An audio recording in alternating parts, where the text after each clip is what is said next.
復活生命禮讚。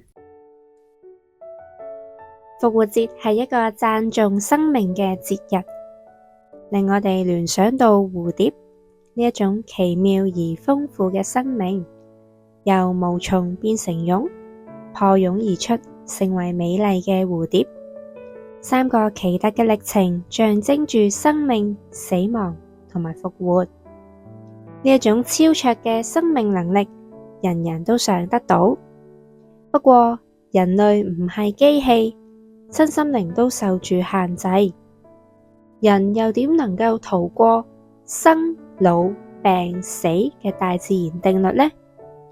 最令人煩惱嘅莫過於各式各樣嘅難處、病苦同埋失意。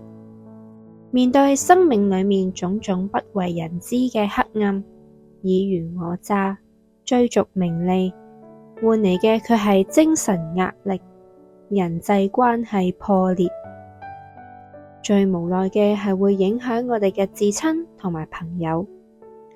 喺我哋嘅心底裏面，極渴望有一種力量，能夠幫助我哋跨過人生種種嘅障礙，甚至係可以重新再活一次。我認識一位朋友，喺股票市場縱橫多年，曾經大有斬獲。佢親述當時自己係如何自我膨脹，目空一切，貪婪而且唔知足。後來佢將家族生意都輸晒，欠債累累，眾叛親離，生不如死，甚至流連喺街頭，空虛無助。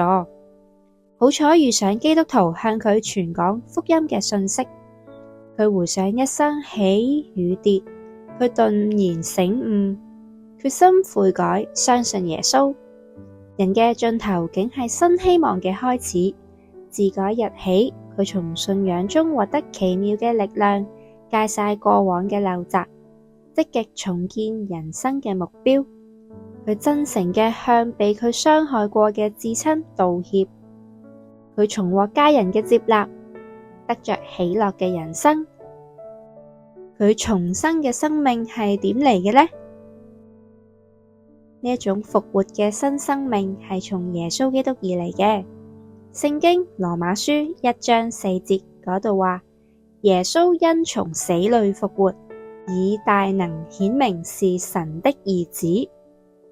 復活嘅能力勝過死亡。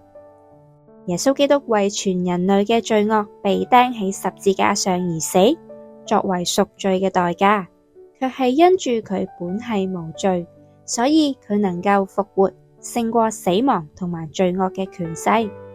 喺聖經約翰福音11章25節嗰度，耶穌話：復活在我，生命也在我，信我的人雖然死了，也必復活。耶穌係賜人新生命嘅主，能夠使人得着復活生命嘅力量。好多嘅罪犯悔改，好多嘅學者折服，好多嘅病人得到新生命，老弱得到安慰。佢哋嘅生命就好似蝴蝶咁樣蛻變，帶住全新嘅面貌，振翅高飛。朋友啊，甚願你快快相信耶穌，得着呢一個新生命，精彩活出每一日。以上內容由鄺偉志牧師撰寫，載於福音單張復活生命禮讚。